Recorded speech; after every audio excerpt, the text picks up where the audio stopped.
morning, everyone, and welcome to today's episode of the Girls in Property podcast. I have two fabulous, very giggly girls on the podcast today who I'm so excited to introduce you to. I love their podcast. I listen to their podcast all the time. I've been watching their hilarious reels for so long, and I can't wait to get them today on the podcast, have a really honest conversation, an honest chat, and to just show everybody that lots of different sort of facets and aspects within the property industry and world. So the two girls I would love to introduce you today are Rebecca and Ruth, Honest Property Sisters. Hello. Hello. We're so happy to be on the podcast. Well, thank you for coming on. So today's podcast is going to be the first ever time on Girls in Property that we have had two guests at the same time. Gosh, what a privilege. I know. So we have to make sure that we're like, right, there's three girls talking today, which can get a bit crazy. So we'll be like, right, we'll try and make sure that we know who's speaking at what time and try our best to do that. So this is going to be really interesting and a first one for me. So I'm so excited to have you both.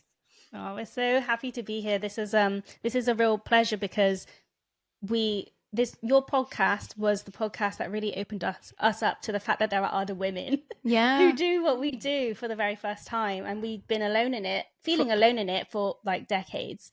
So yeah, I didn't know that. I didn't. Yeah. Really? Oh, Yeah, thank you. genuinely. Oh, Yeah. do you know that means the world? And you girls probably have this on because you have your own podcast, Propa-TEA podcast, and the messages that you receive, or certainly I receive. That I have to say, that's where I get my most happiness from, and where certainly like my partner sees me be the most happiest is when I read the messages to be like, thank you, Athena, for the podcast. This particular episode inspired me to do X, or I didn't realize there were other girls doing this. Thank you for showing us this. And it just really fills my heart that so many people are listening and it's really helping other people. I mean, I do it every week and I think, does anyone listen to this? And clearly they do. So it's wonderful. It makes me feel fantastic. So yeah. Well, your this podcast and the Girls in Property completely inspired us to do what we do now, honestly. Yeah. And completely relate that it's just a whole new like feeling of fulfillment, knowing that you're helping somebody. And I think like that's a huge purpose of. Yeah, we were like, what do we want to do in this space in property? And coming from a background where our own father was a cameraman, so we were like, oh, this is so fitting because we've kind of grew up around media. Wow, that's amazing. So you grew up around it and thought, do you know what, we want to do our own podcast. I mean, and again, with your podcast, it's amazing because you're like me, a lot of it sort of online, but you've got the most amazing mics and camera and everything. So yeah, and it's a wonderful place to just share your thoughts and your feelings, and for others to feel that it's okay to share their thoughts and feelings. Yeah, and we for just it to want be encouraged. You know what? I think we've got really frustrated, especially with looking on social media and just seeing all of these claims to a lot of things. And we just went tired of this. And so we just wanted to add our voice to this conversation and just be like, it doesn't have to be this way. It's not always like this. That's obviously where the name came from. We want to keep it honest. So we just wanted like a space where people can see transparency and just no more fluff, no more rubbish that people say. I was about to swear. and just laugh at the disasters. You can say bullshit if you want on this Yeah, podcast. there's a lot of That's bullshit. We're like, let's just cut the fluff. Apologies, children. Yeah. Yes. No, I completely agree with you both. So in true, I know you girls are a massive fan of the podcast, so I know you know how it works in the structure. So in true podcast style, what are you ladies celebrating at the moment? We're celebrating over the last year. So Ruth and I have diversified, as we were saying before, in lots of different ways, tried all the different strategies, only to realize that they were causing more stress and weren't worth what they were giving us monetarily. And that is not the point of why we're doing all of this. So we've completely stripped back and simplified everything and focused on the reason of why we got into property. And that was time freedom and location freedom to work, to earn from anywhere, but and just spend more time with people we love. And what we were doing before was taking us away from that. Yeah. That's incredible. So what have you done, just going off of your celebration? So what have you done now to really like scale back? So what were you doing before and what are you doing now? So we had HMOs and serviced accommodation as well as part of our portfolio, and they were just taking up so much of our time. And we used to manage our own properties as well, and that took up a lot of our time. So we have delegated to management and because we were able to leverage our by giving our management several properties. It meant that we've actually got quite a favorable management rate. So that worked out. Ruth and I don't have to do last minute runouts anymore, or like fix stuff, or like answer a message anywhere near as much as we used to.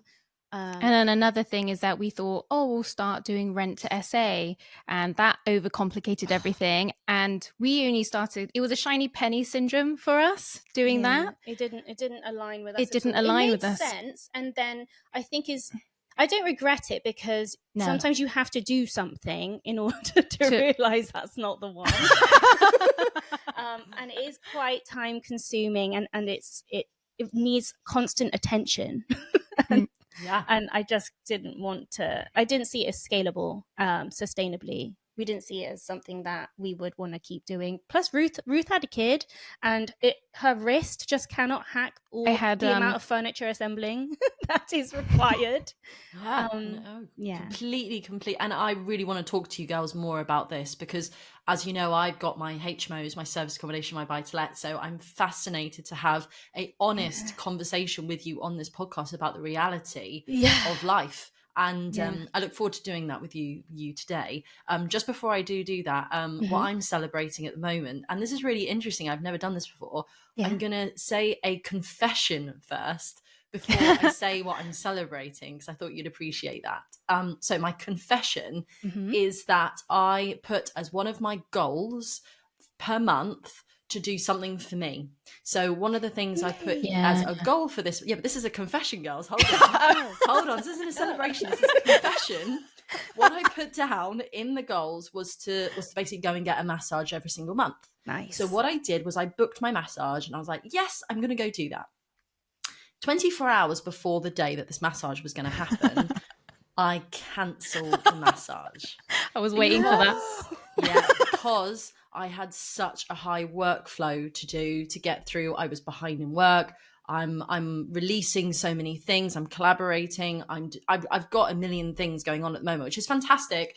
The business is expanding like no other. It's really taking off. It's incredible. I'm so proud and so happy about it.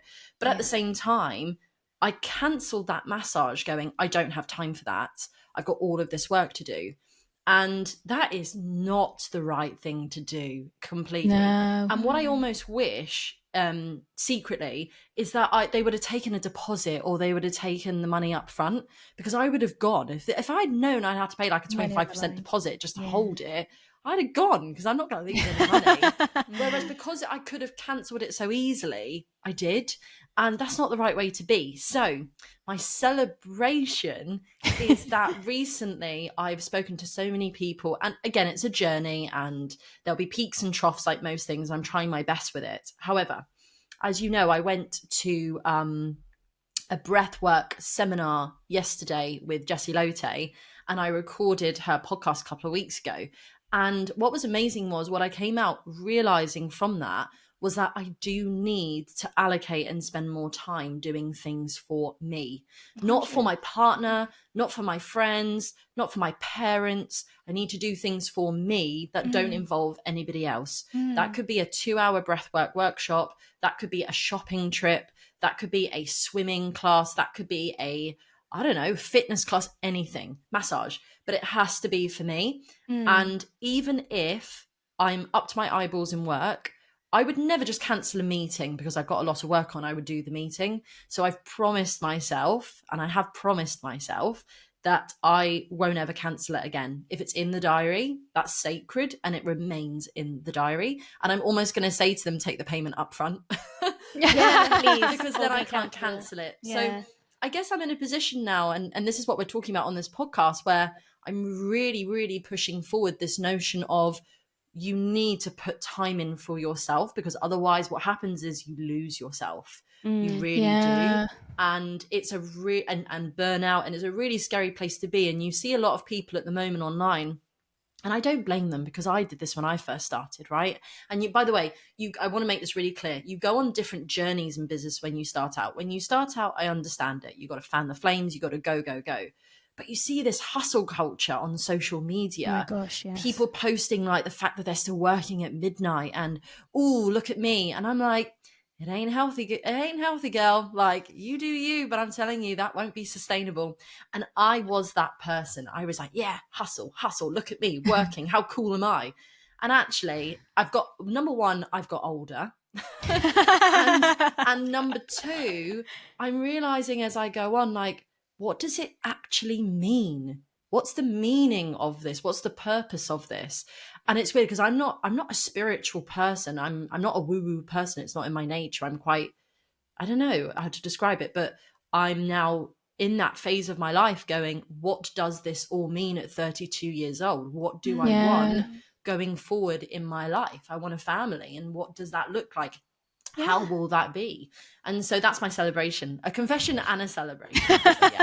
Oh, that's awesome. Oh my gosh, I couldn't relate more because like we started in our 20s and the energy, but we were also doing another we also had another business at the same time, so it was so full on that even I think we said in the past on our social media that I wanted to start a family, and I just didn't know how that would even happen with running two businesses. And I couldn't give myself permission until it got to burnout. And with Becky, she wanted to be able to do more as well. And it just... Well, our energy as well in your 20s is just so much more. And then suddenly hit 30 and you're like, I just want to sleep. Not do that much or like be up that late. No, we were workaholics. This is the thing, and you move. This is what I'm trying to say. You move into different chapters of your life. Yeah. And so you go through the initial chapter, and it's not just, it is age, but it's not just age. It's an entrepreneurial chapter where you, at the beginning, you're like, oh, this is new. This is exciting. This is my baby. I'm going to grow it. And you're like, work. Because that's what you think you have to do. And that's what I thought I had to do. Like, I'm not saying I'm different to anybody else. But after 2 years, and you're like, don't really need to do that anymore. And now that's odd. And I'm girls, listen, right? Honest conversation here. I'm saying these words to you, but I cancelled a massage 2 weeks ago because of the workload. Like, let's be real in this conversation. I understand. And what I'm trying to say is to everyone listening, it's a roller coaster and it's okay. Don't be too hard on yourself. You know, if 1 month's busier than the other month, that's okay. But try your hardest, even if it's to go for a walk, even if it's to go to an exercise class, you know, good for you just to release those endorphins. I went to speak to somebody the other day about my skin, and I said, I've got bags under my eyes. I was like, I'm sleeping okay. I don't know why I've got bags under my eyes. And she literally straight up said to me, it's because you don't have circulation. She was like, when was the last time you exercised? And I was like, I haven't exercised in months. And she's like, yeah, that's why. Because the blood... because the lymphatic didn't, didn't drain out of your face. That's what she said. So she said to me, you don't need creams, you don't need serums. She says you need to exercise, Athena. Yeah. How incredible is that? Gua sha. It's a top tip. Exercise more. But Becky, you were saying something fantastic, which is about this idea of, you know, changing and going through these cycles and that type of thing. So if you were to explain kind of where you girls were and what you were doing, and now the choices that you've made, how you are now, what it is that you do, the advice that you give to others, you know, and also on a separate conversation about the notion that you both are sisters as well, which brings its whole other conversation to it, which we'll come on to. So first of all, just in regards to what you're doing at the moment, how has that changed? I mean, how long have you been doing it for example? Business and property we've been doing for more than 12 years. And when you're started at university, we were like, we don't want a job, so we threw ourselves. We had all the energy, and none of the responsibility to throw ourselves and be excited to do everything. And the more you learn about something, the more you're passionate about something, the more you learn about that topic. And then you kind of, it's easy to get sidetracked by lots of other ways of doing that same thing. So obviously in property, there's so many different strategies out there. There's not just like the one strategy. The obvious one for most people is a buy-to-let strategy. But there is a reason why that particular strategy has stood the test of time and why a lot of people do that one. And we had to try lots of different ones that ultimately led to burnout. And it was a combination of, if you're like, the people that were successful in business were usually male role models. Yeah. And we felt like we had to work like a man. And that meant that hustle at night, you have to do things like at strange hours, and that earned you respect. And even if it meant that you couldn't take care of your health or you had to miss something, that's like a badge of honor, and it really isn't. It makes you, it's self-inflicting suffering. And how is that and if it impacts your health, how is that a badge of honor at all? No. It's the opposite. So even when we'd go on holiday, we would still be thinking about work. So you couldn't even switch off.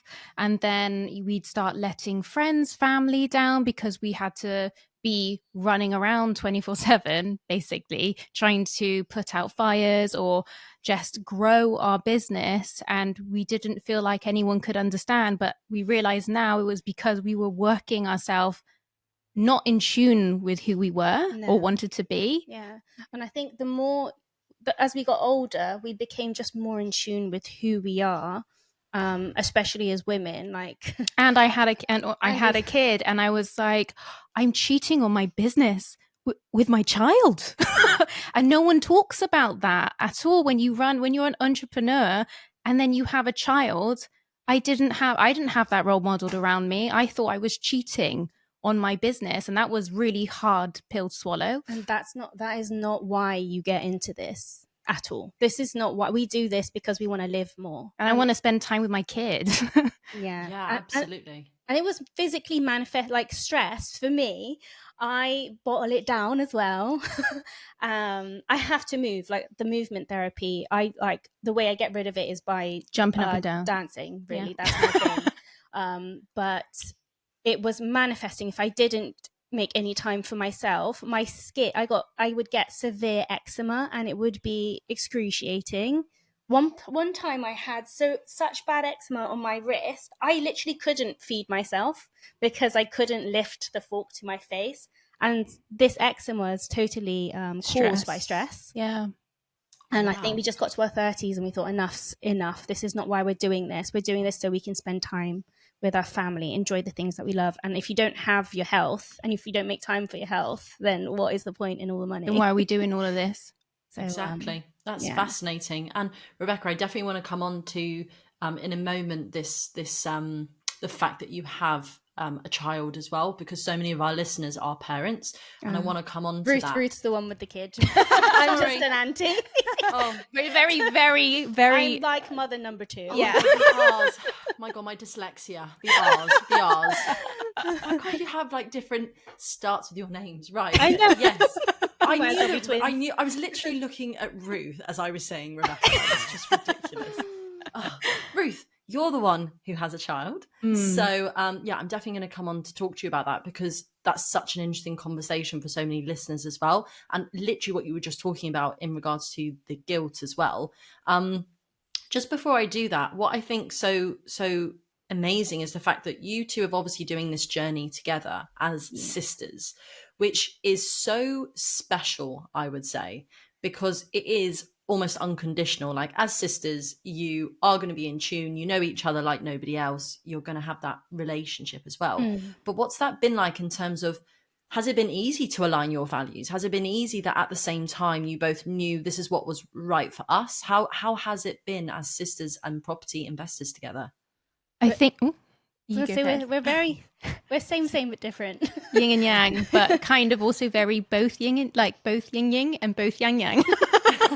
We share a lot of the same values. Yeah, that makes it really easy that we're kind of like a marriage where we both have the same goals, the same values. We know where we want to get to, but we are also really different with how we like to spend our free time and what things interest us. And our skills as well. We bring different things to the table when it comes to our businesses. Like I'm a bit more of a, I'm like an idea. I'm like the idea person. I guess. And Ruth's the okay. Well, let's get it done. Yeah, let's execute this idea. So it works really, really well.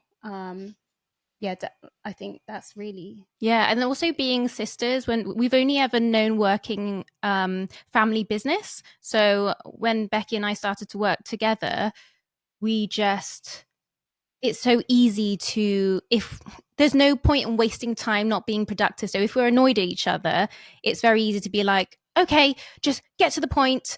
Okay, that's not productive. Let's carry on working. There's no like fluff it up for each other. No, you can be really honest and straight, really blunt. Just get, which is good, which is really good. Whereas I guess because we've never worked in any sort of corporate world, we're quite direct. I guess we just there's no trying to be have like small talk or like be overly polite. We just crack on. No point being too British, basically. Yeah. Well, we're only half, so me too. Yeah. I'm like, only half of me is polite. The rest is incorrect. Yeah, and I love that. And also we should say for the listeners who don't know who you guys are, in terms of introducing you both, you know, as you said, you're half British, half Filipino, is that correct? Mm-hmm. Yeah. And talk to us, tell the listeners also a little bit about your story around that and your parents and your background as well, because actually I should have done that at the beginning, so apologies. Like I think that's an important part of who you are. So do you want to just sort of give a bit of explanation about that? Yeah, so we grew up in Asia, in Hong Kong. Our dad was a freelance cameraman, and he was doing very well for himself during that phase of his life. And we did have a great upbringing, and we had this role model of somebody who was financially independent, a freelance person. That meant that our mum was she was the first female engineer in the Philippines. So she was a very accomplished lady, but because of our dad's success, it meant that she was able to be time free with us and spend time with us. But the cost of that was that he was always away. And it was quite traumatic having to say goodbye to him every time he had to be away, sometimes for like 3 months at a time. Yeah, 6 months as well. Really long. And then he'd come back, and it was just an emotional roller coaster from a very young age. And in Asian culture as well, we're very family orientated. So we have a very like a collective mindset over an individual one. So whenever someone wins in the family, we all celebrate that. It's part of whoever's win is for the whole family's win. So it's not just... And it's really normal to fund your family's goals. So our mum, she would fund for her siblings to be able to complete university if she could. She still sends money to her family to this day. And for us, like, respecting your parents and your elders is a big part of our values.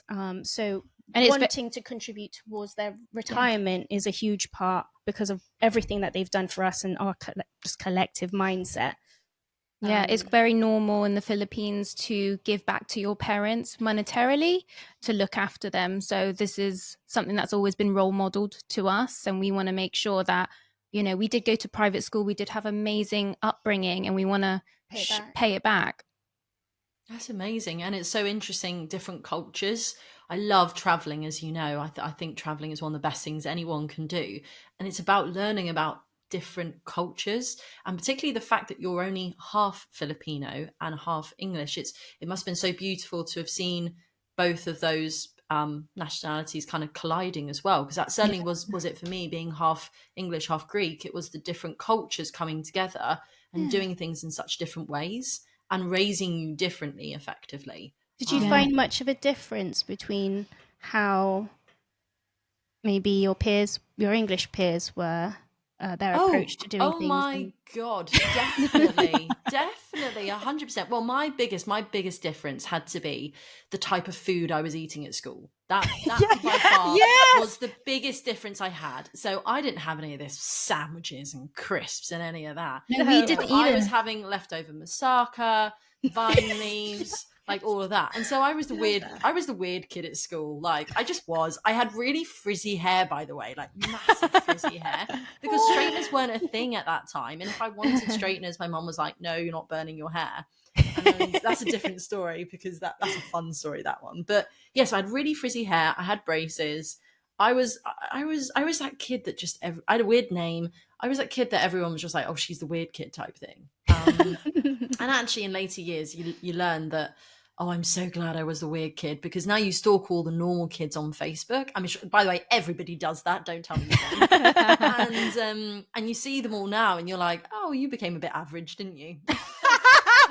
I love how honest that was. And well, do you know what, girls? Like, it's just like talking to friends, you know. Yeah. I love Listeners it. can listen in. And what I would say to listeners is, if you're nodding your head and you're like, I feel like the weird one, embrace your weirdness, embrace your culture, embrace who you are, embrace your identity, I would say. 100%. I think that everyone I did in my 20s, you try and fit in so much, or you're trying your best, and then you realize, actually, I don't want to fit in. I'm actually really content with who I am. But I guess like everyone goes through that phase of really, really trying, and then you go, actually, screw this. Let's just be ourselves.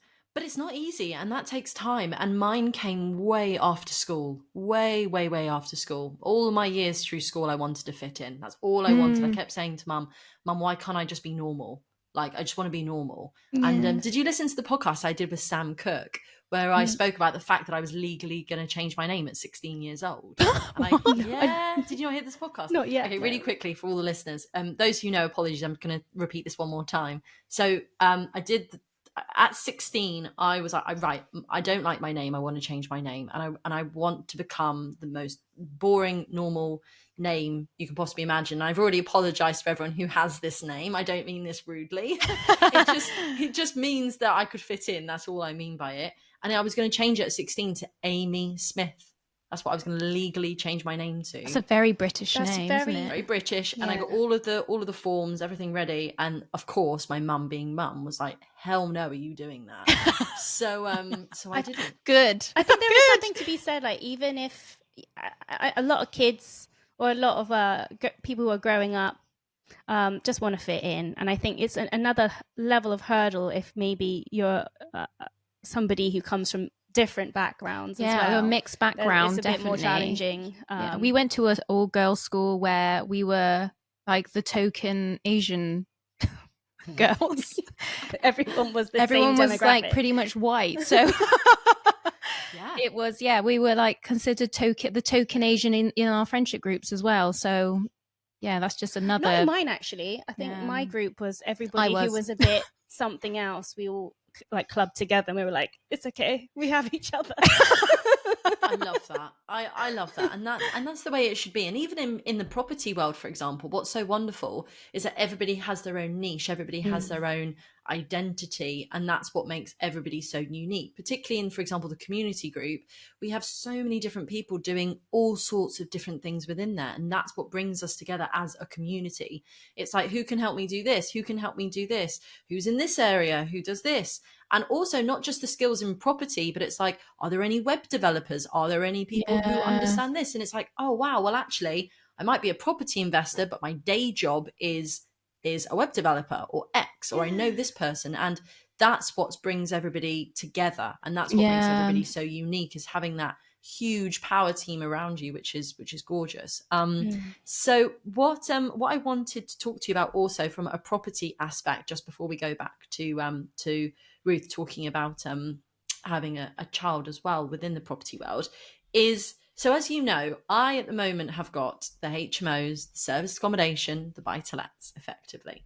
And I'm really looking to start sort of streamlining going forward. And as you said, it's this idea of, and I think it's so important to say, I remember having this conversation actually with somebody where they said to me, and I won't name them because they might not want to be named, but we'll just say this person said to me, But if I start doing serviced accommodation, everyone's not going to recognize that because I've been doing HMOs this entire time. And suddenly I'm going to turn to serviced accommodation. And I was like, but that's okay. Like, that's okay. It's okay to adapt. It's okay to evolve. For example, my thing is that in order to get to the dance, aka get into property, I had to build up a rent-to-rent portfolio because I didn't have the funds available. That rent-to-rent portfolio built up. Now I'm in a position where I can move forward with funds. So I'm moving forward to do a HMO conversion, for example, and potentially to buy some more buy-to-lets. And therefore, I don't necessarily want to continue to operate the rent-to-rent. Doesn't mean I don't know about them. Doesn't mean I can't guide other people. Doesn't mean I can't teach it. Because if anything, you should want to be taught it because I'm the person who then got there who then doesn't need them anymore. That's the you already goal. had the experience. Yeah, it's like that's the end goal, right? To get the assets to then move on. So it's really interesting how people think, oh, this is what I do. I need to stick to this, and I can only do this. And it's like, well, actually, we evolve as people and we want to move forward. So how have you found that in terms of your experience of transitioning and how you've transitioned? So rent to rent, we did that. So I get what you're saying, that certain strategies are used as a platform or used as a way to get you to your end goal. And I think it's just acknowledging and recognizing why you're doing what you're doing every step of the way. And rent to rent is time consuming and it is a job. I think people don't realize active thing. Yeah, is you're running a full-on business. We try to make it passive by leveraging as much of it off, but then the cash flow just wasn't worthwhile. No. And we in the end didn't want to trade. We didn't think it was worth giving our time to it anymore because the money. I think what happened with us is that we ended up building our rent to SA part of our business. And we did 6 in 6 months. We really went for it. And but the profit that was coming from rent to SA was not matching what we had from our owned portfolio. We realized then that really to be able to really be rewarded with rent to SA with and be profitable enough is if you managed it yourself, which is not what our goal was. Our goal was we went away from managing so that I could have more time back with my kid. We can focus more on what we really enjoy about being in the property world. And that's why we no longer do rent to SA now. I think with HMOs as well, that was when you write things down and when you see other people acting like the example and you see what the figures could look like, it sounds really appealing because the cash flow could be higher. But then you just have to be in it. You won't know until you're in it and like what the day-to-day actually looks like for you to realize that I don't want this to be my day-to-day. No, we've been doing HMOs for majority of our time in the property Viewings space. have to be after people's work times. They might not even turn up.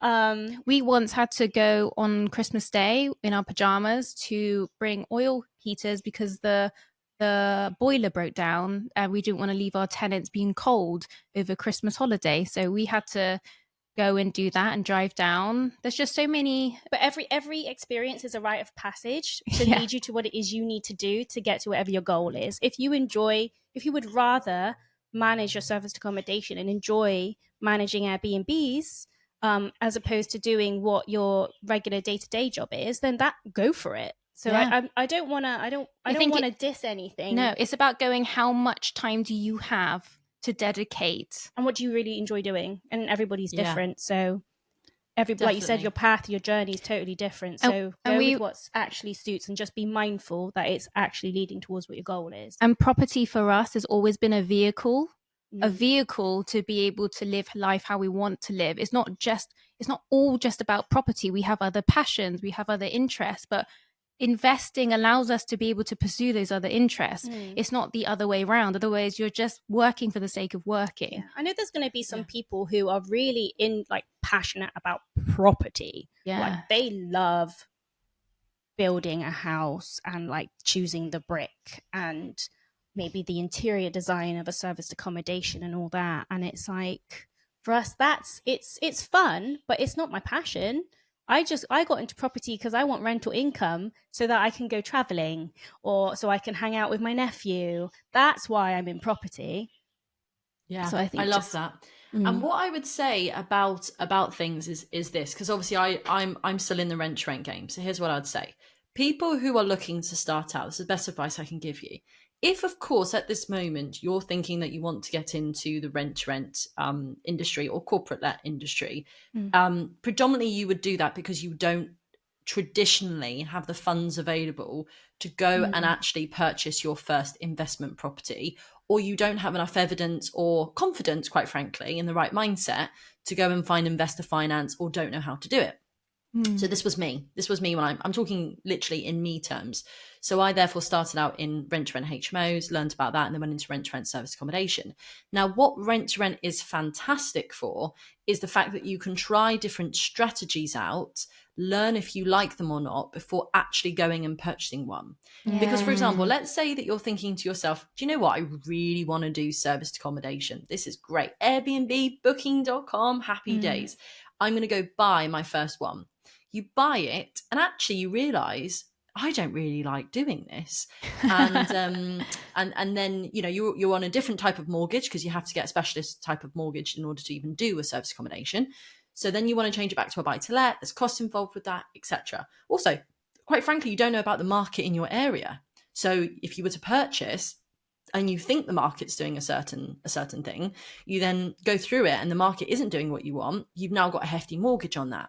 Whereas if you were to do a rent to rent, what you can do with it is you can test the market out. So you can say, do I want to do this here? Do I want to do this here? Should I move? So you don't actually, it's less risk involved in doing that. So that would be the advice I give. Same for the HMOs, as it were. But what I would say is this: if you are going to do rent-to-rent serviced accommodation particularly, but also rent-to-rent HMO, you do have to manage it yourself in order to make the most profit. So, for example, I have always managed my own properties for rent-to-rent, because the margin isn't there when you're doing it managed. It's just not, which is probably what you girls found. But the reality of that is exactly what you're suggesting. So if you're sitting there, and we always say this about aligning your lifestyle goals. So if you're sitting there and you're like, do you know what? At this moment in my life, my main goal is to leave my full-time job and to gain cash flow and income. And I am willing to sacrifice time with others, you know, having to be alert 24/7, then it's the right thing to do. Because, for example, yesterday was a Sunday, wasn't it? And for some reason or other, the codes hadn't been sent for the guests check-in because they were on a long stay booking with Airbnb. And in turn of that, the automation system wasn't working, which was so infuriating. So they were messaging me and I had like 14 missed calls. But of course, because I was in a breathwork workshop, I didn't see them. And then I had to deal with all the messages and the repercussions after that. Because, by the way, she then sent me a message, and this is a true story. She then sent me a message yesterday. By the way, she was only 1 hour late checking in. So she's supposed to check in at 3. She checked in at 4 or 4:15. Okay. So I'm not saying this was hours. I'm saying this was a short period of time. Somehow within the hour between 3 to 4, she and her husband and her children had decided to walk to the beach. And as they walked to the beach, her husband apparently fell, apparently broke his ankle, and apparently was on his way to hospital. So therefore they wanted an entire refund for their week's stay because they no longer were able to stay. And that happened within an hour's period. And I had to deal with that. Yeah. Sorry. Yeah. And I had to deal with that on a Sunday. After your breath work. After your breath work. Just after my breath work. So what I would say to people is it is wonderful, and you can make money out of it if you're in the right area and you do it the right way. And it's a fantastic way to get into property, but it must align with you and your lifestyle goals. Because I'm telling you now, when you get that message on a Sunday, you will go, oh God. And when the linen, for example, when the linen provider says they're no longer providing linen for you, which happens to me last There's a week. lot of moving parts that could just fall apart. So many moving parts. Like, we agree. It's definitely, if you're looking to you really want to leave your job and you're not happy and you want to start a new job, then yes, but trying to if you're someone who's like, oh, I just want to make a little bit of money on the side, no. No. No, this is 24/7. It's a full, you literally, so this is a really interesting conversation, girls, actually, because I believed when I left my full-time job, September 16th, I remember thinking to myself, oh my God, I'm now a business owner. I remember the first day I got my company's house with my name as director, best feeling in the world. And I thought, I am no longer in a job. I am cool. I am a director. Look at me. And actually what happened was I went from one job to another job. That is what happened. And you try and pretend that isn't what's happening. And you try and tell yourself, no, I work for myself. No. You are an employee in your own business. Yeah. And that's actually what happens. And so just always make sure that you sit down and you think, why am I doing this? And the answer can purely be because you want cash flow. And if that is the answer, go for it. But if you're like you guys and you're going, we want to spend time with our families and our dogs and our children, and it's like, that is not service accommodation. No. If you're after freedom, it's not the one. It's not. But I totally agree. It is a training ground for you to understand how it all works. And as long as you have a good break clause in there, that's sooner than later, then you can get out pretty, relatively unscathed if you want. It's worked amazingly for us. We've had crazy months before with one property was making $10K a month. It was and that was with management. And then it was negative the next month. So it's also just another thing to consider. It's not going to be reliable, consistent income every month if it is an SA. It's going to go up and down. Because we had owned service accommodations before this. And that was the reality that we went, actually in our 30s, we want more stability, not up and down. We're not, this is a stage of our life where we just want stability and know where money's coming in. It feels like gambling. That's how it felt to me. I was like, okay, we could do another one.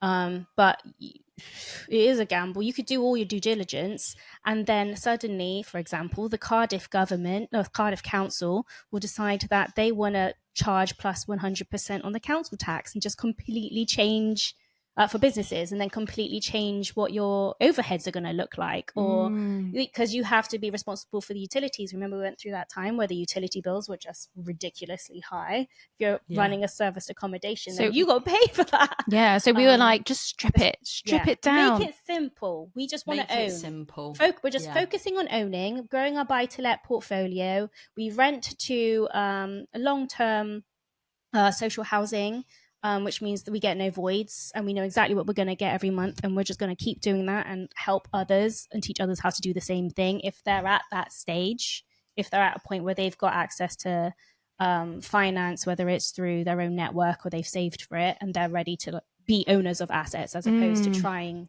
to be in a different strategy where they're managing property as a training ground, or trying to find just a hustle, a more hustly alternative to being in property. We're at a phase now and trying to just connect with other people also at that phase of their journey where they just want ownership and stability and time freedom.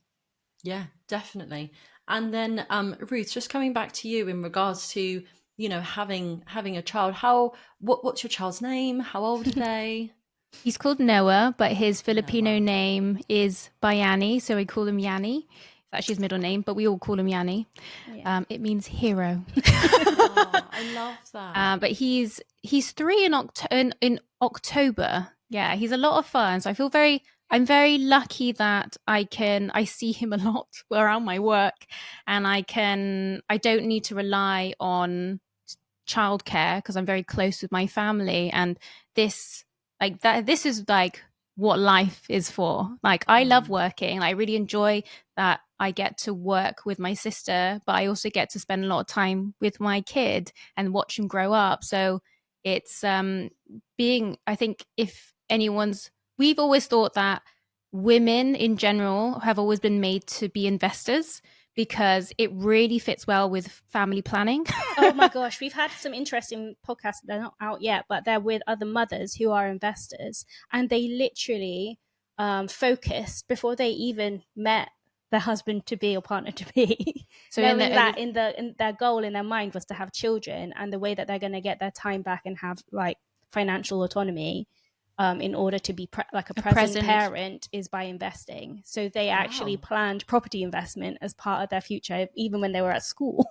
Yeah, that's amazing, because they knew that it would give them that freedom. It meant that they're not capping their income. It meant that they were always getting, they built their portfolio, and then it means that they get paid every month, and they'll be able to be a stay-at-home mother to be able to look after their child. And I think it's genius.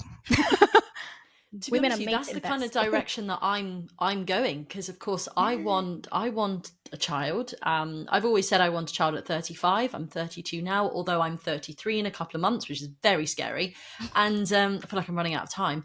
But what's amazing is that's what I'm hoping for, is to build up my assets, and then really just get management in to manage all the businesses, and then I'm done, and I can take my children to school, and I'm just like, okay, how can I do this? My why is constantly evolving to think, like, it is the family that I'm going for, so how can I work really hard now to get it ready for when I'm 35 and I'm ready to let go. So it's an interesting conversation for us, and this pressure actually to, you know, I don't know if you girls have this, Becky, I don't know if you have this, but I certainly have it of, you know, oh, so what's the plan? When are you getting married? When are you going to have kids? And I'm like, oh my God, pressure.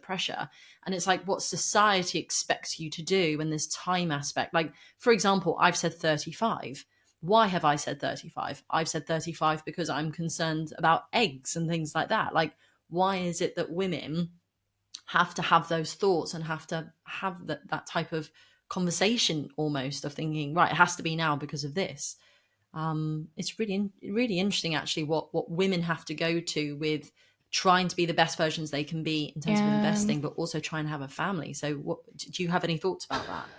The pressure is real.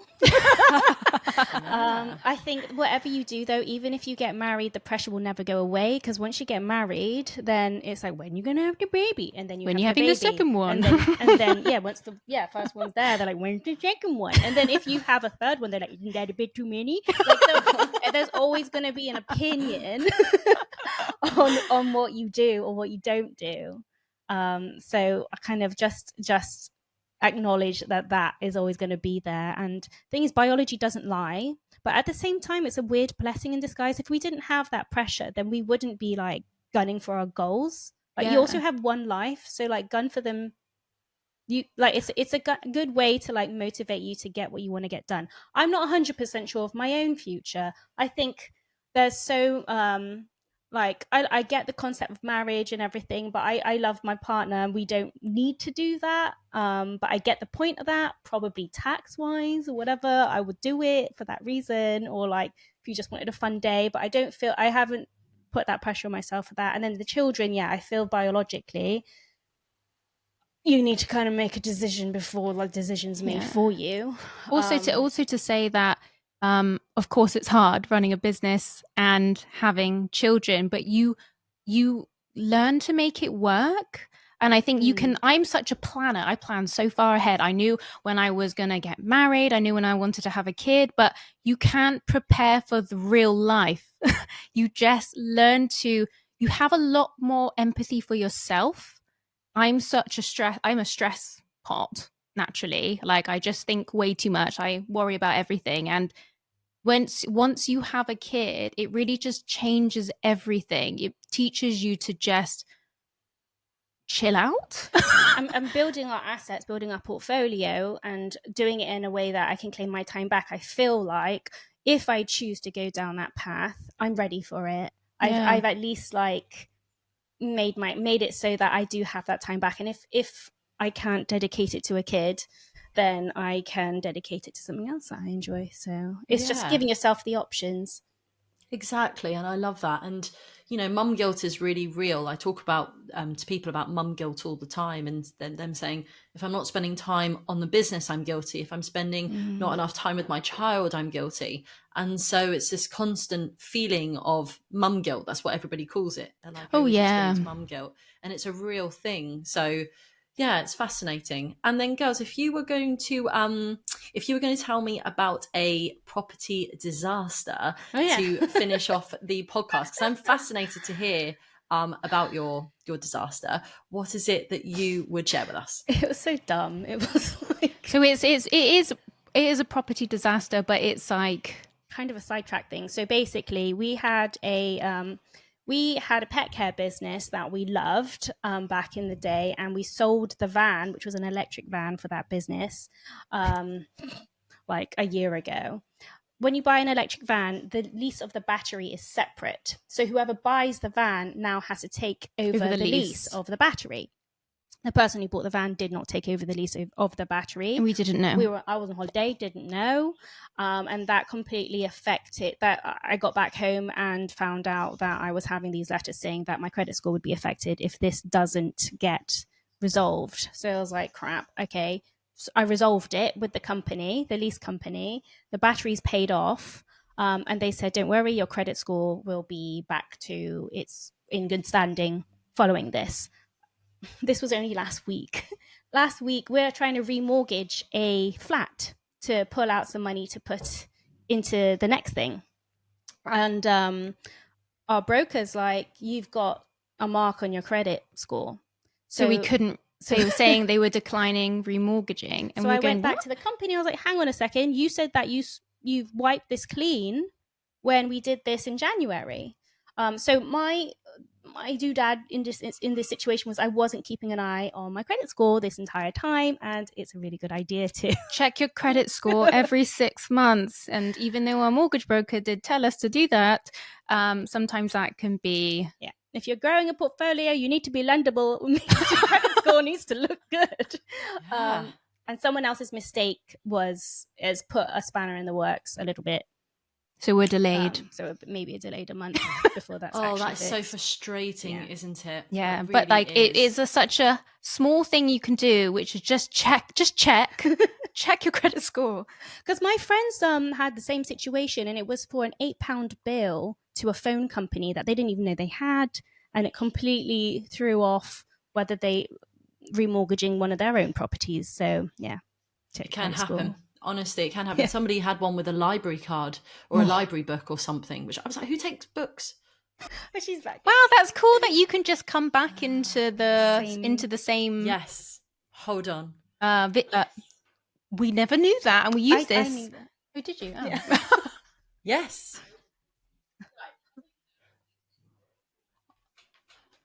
I didn't know that either. Right. What we're going to do is I'm going to cut this bit. And what we'll do is I'm going to go into asking you about a property disaster. Okay, cool. Start the property disaster again, and I'm going to merge the two together, okay?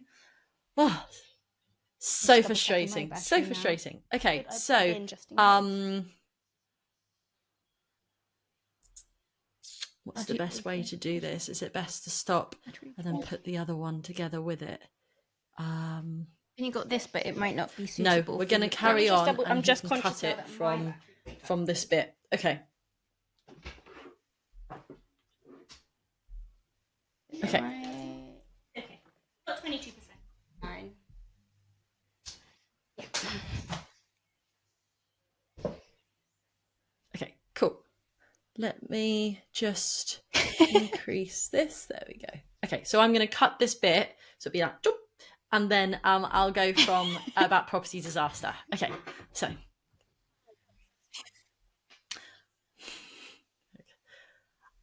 Oh, girls, that's amazing. Thank you for that. And could you please, in true podcast style, also let us know about a property disaster? It's a bit of a sidestep from property, but it's a really important lesson that we neglected recently. So basically, Ruth and I had an electric van for our previous business, which was a pet care business, and it was the best thing ever. But anyway, we sold that van, the electric van. But the thing is with electric vans, the battery is leased separately. And the new owner of the van did not, as much as I prodded him, take over the lease of that battery. So when I went on holiday and came back, I discovered letters saying that I was owing this financial company money. And if I didn't fix the situation, they were going to affect my credit score. So I fixed the situation quickly, which was really stupid actually, because the battery itself only costs, because it was old now, it only cost £1.50 to fix. And they were charging me £30 a month for the lease of the battery, which doesn't add up. But anyway, paid off the battery. They said, don't worry, it's not, your credit score is not going to be affected. I was like, good. Not going to think about that again for the next well, I didn't think about it at all for about a year. And now Ruth and I are trying to refinance one of our flats so that we can pull out the money and put it into the next thing. And our broker said, no, that your credit score has been affected by something. What's this? And it was that company, that financial company that we did the leasing with for the battery. They did not actually go back to fix my credit score. So this has delayed us by a month of being able to refinance, which is really frustrating because like not everything goes to plan. I think that's the thing. If someone says they're going to do something, follow up. Might not just keep an eye on your credit score. Because check your credit score every 6 months, like minimum.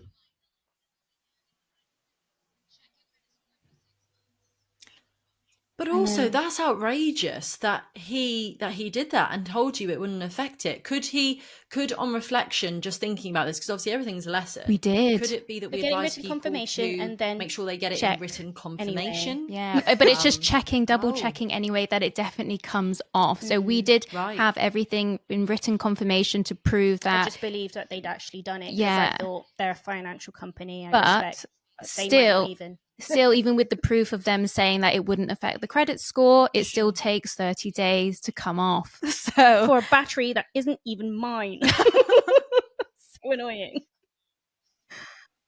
Yeah. Well, to be honest, that's outrageous. I would have been furious. If we do have to pay an extra month, we will be raising this legally by saying, well, this they impacted my credit score for a year without me realizing. Or nearly a year. So, and it has impacted our ability to refinance something. So we would probably push to get them to pay that difference. Yeah, I think don't be afraid to challenge anything, especially if it's not your fault. And you do have everything written to show evidence of that, then just don't be afraid to challenge anything.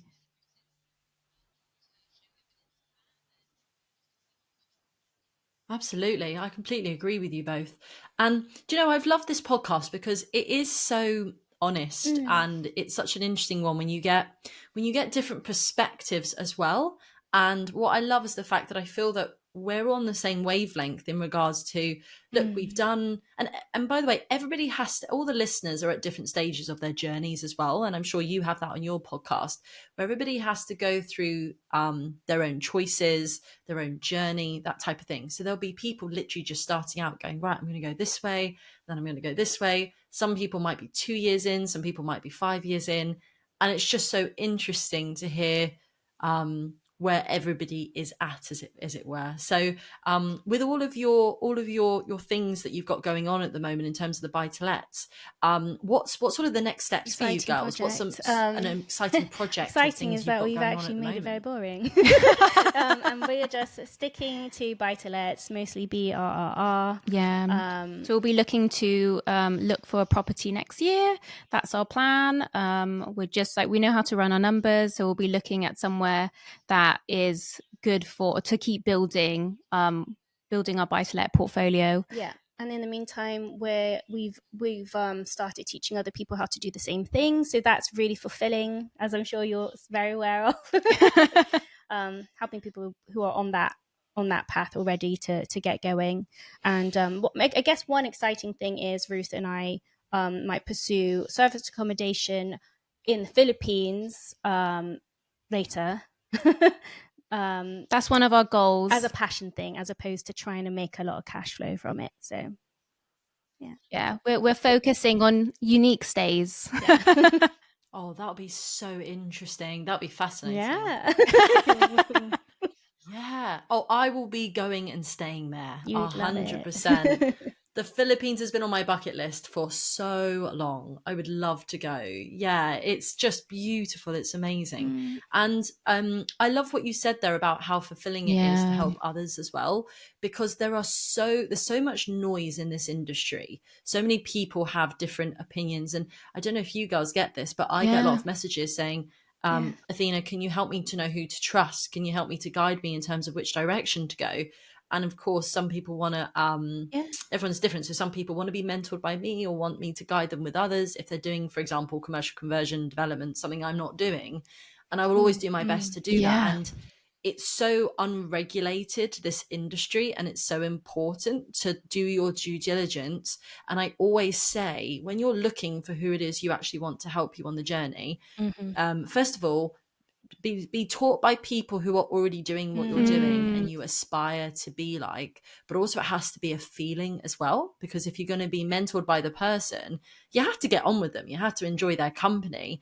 And so it will be a gut feeling that you have, and you will either say yes, and it'll be a natural yes that comes out, or if you've got any doubts and you're thinking, no, I don't know about this person, then it probably isn't right for you. So just go with your gut. And I always say to people when they talk to me about mentoring, like, it has to be a win-win for both of us. I have to think that you're the person who, because I'd never want to take people on, I'm sure you're the same, who I don't believe have the capacity to actually action what I'm going to teach them, or who I think will action what I'm going to teach them, because I don't get any joy from that. It is heavy. It is. You want them to come on and say, oh my God, I just achieved this and I just got this. And oh my God, that's what makes life fun. Not, no, I didn't call any agents. No, I didn't do that because I didn't have any time. And I'm like, I don't get any joy from that. So it has to be a win-win for both parties, and both parties have to care as much as the other one. So that's what I love about what we're doing in terms of we care. And I think it's just with business or being an entrepreneur, like you've got to have the mindset that you can't make excuses. You have to really want to do it, and you have to be that kind of person that's gonna just go for it. If you're someone that has to be convinced, then you're not gonna last very long.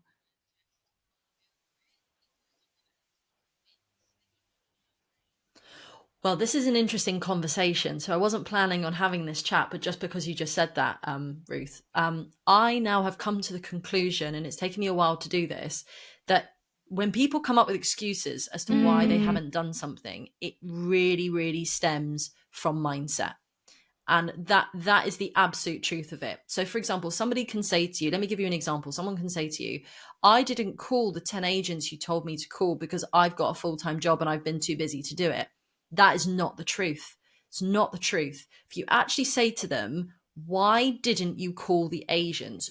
And I always say to them, talk to me, tell me the truth. They then say to me, I didn't want to call them. And I'm like, why didn't you want to call them? Oh, because, it's scary and I don't like talking to agents, and what if they reject me, and what if they say no? And suddenly all of the truth comes out. And I'm like, right, it's because of your mindset. Your mindset is already rejecting you before anybody else has had a chance to reject you. So therefore you don't want to go forward with it. Whereas if you were in the mindset that went, right, I'm going to call 10 agents, I don't know, 8 might say no, 2 might say yes, 2 is better than none, 2 is going to turn into 1, 1's going to turn into £5,000 per calendar month cash flow, whatever, etc.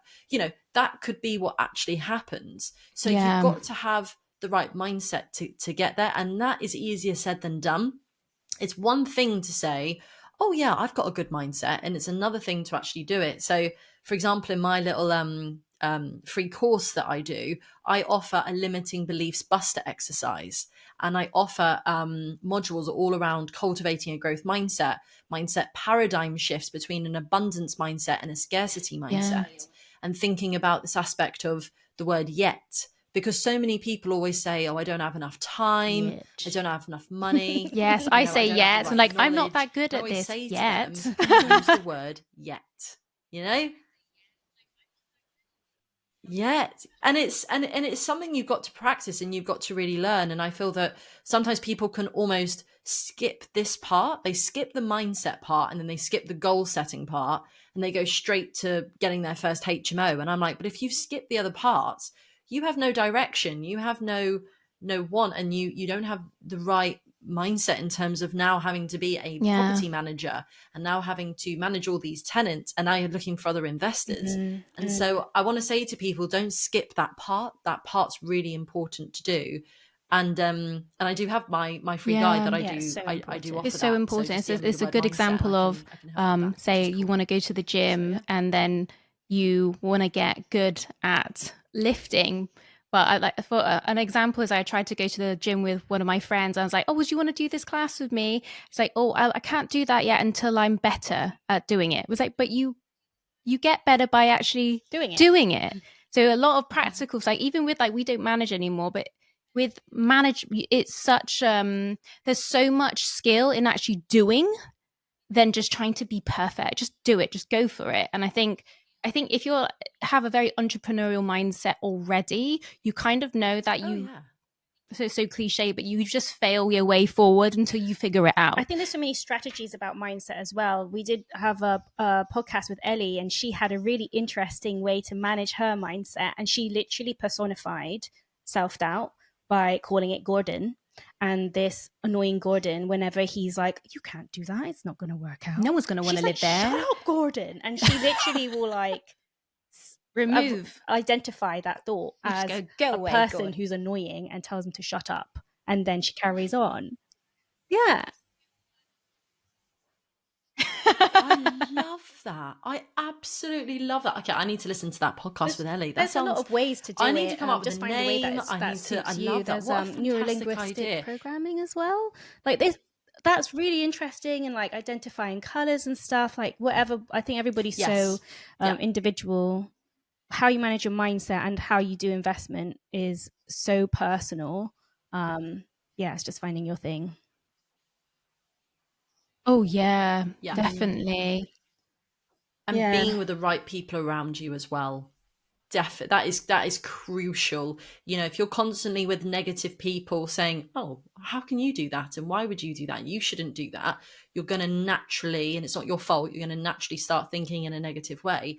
If you surround yourself with people who go, that's an amazing idea. Have you thought of this? Yeah, amazing cheerleader. Woo! Then that is what's actually going to really drive you forward. So get yourself around people who inspire you, be part of an accountability group, join a community such as Girls and Property, like really, really make sure that you've got because even if you've got the knowledge to know how to invest, you still need a community support to be able to keep you focused and keep you accountable. So yeah, I agree with that.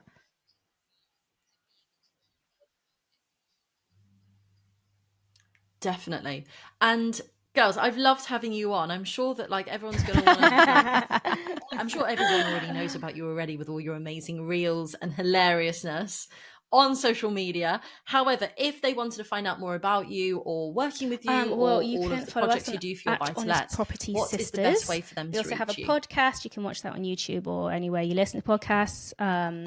Honest Propa-TEA, as in TEA, because we spelled the T. And we are teaching people how to, we're going to be releasing our buy-to-let beginners roadmap to building buy-to-let portfolio, which is going to be coming out on the 14th of August, very, very soon. Our beta testers are going to be getting that this week, and we're going to just make it perfect. And it's going to encapsulate everything that we wished we had when and we keeping were learning it simple about property, in one place for you to learn self-paced from home. So yeah, exciting things. We're just eager to help, and it is genuinely so fulfilling when we get lovely messages like you say, and know that we're giving back and helping people. Yes. Oh yes, we do. I love that. So and you've also got your networking later in September. walk. We're doing when is that? The networking in walk? nature with Sabrina and Remo. We love the outdoors. We do a lot of our walking meetings outdoors, and we just want to bring together people who want to learn from each other, who are interested in growing in property and meeting up. And we're doing a foraging walk with a professional guide. She's incredible. We've done 2 walks with her. Her name's Maria, and she teaches you basically about how nature can heal you. And she's going to really base the guided walk, the foraging walk, on how we're all nature's connected, and we're connected, and we're all just connected to each other. So it really ties in with networking and just how natural it is to do it. And we'll be picking things, learning from her, and then having an outdoor picnic. And we'll get to, she usually brings a tea for us to make. We make a tea out of everything that we've picked on the walk, and network with each other and learn from each other. So yeah, really excited. If you're interested in coming, send us a DM and we'll send you a link to book.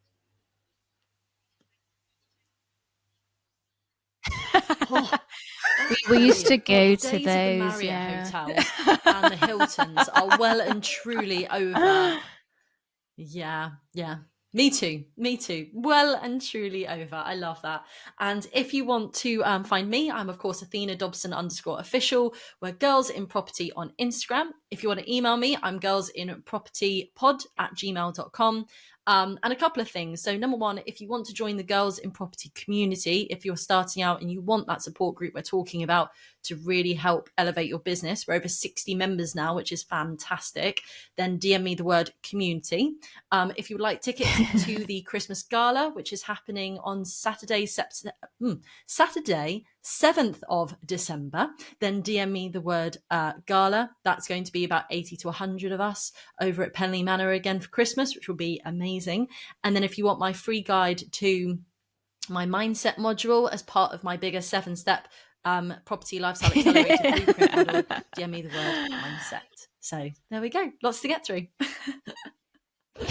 Girls, thank you so much. I've loved having you on. Like I said, it's just like talking to two friends, literally having a cup of tea. Yeah. And have the most amazing week. Enjoy it. We'll catch up soon and just keep doing what you're doing because I love what you represent. It's been a pleasure being on. I love your Thanks honesty. so much, I love Thank your you, values, Athena. I'm so glad you didn't change your name. Bye. Bye. Thanks, girls. Bye.